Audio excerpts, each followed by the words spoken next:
Trucks. Sir Handel and Peter Sam had hard work while Skarloey was away. The owner gave them buffers and even brought a diesel engine named Rusty, but Sir Handel grumbled continually.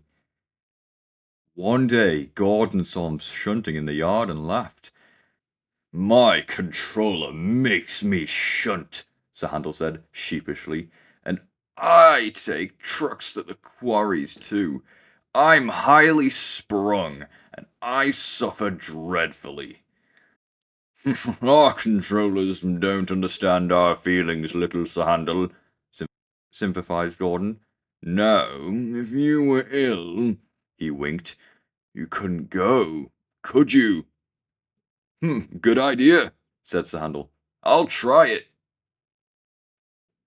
Oh, I don't feel well, he groaned the next morning.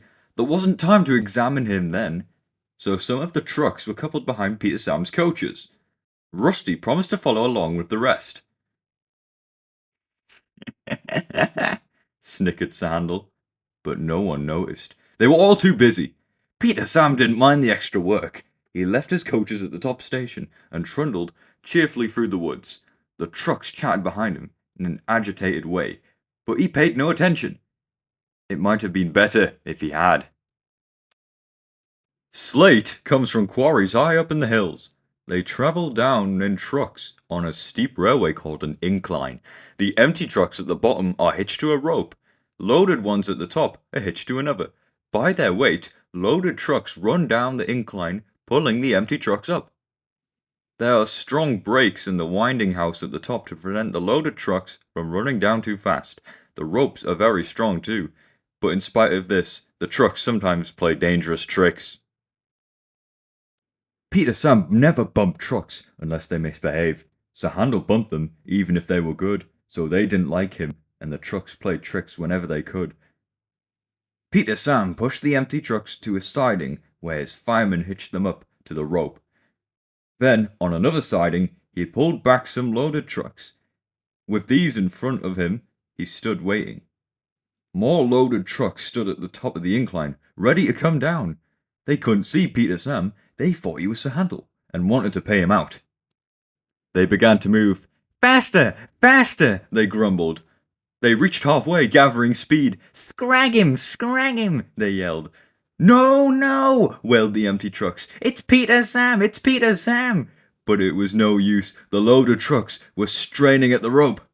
They broke it with a crack. Hurrah, hurrah! They roared, hurtling down the hill. Peter Sam heard them. He shut his eyes. His driver and fireman crouched in his cab. The crash jerked them back violently. Ouch! He shivered. I didn't expect a cold bath. The water poured from a channel smashed by flying slates. He was soaked from funnel to cab.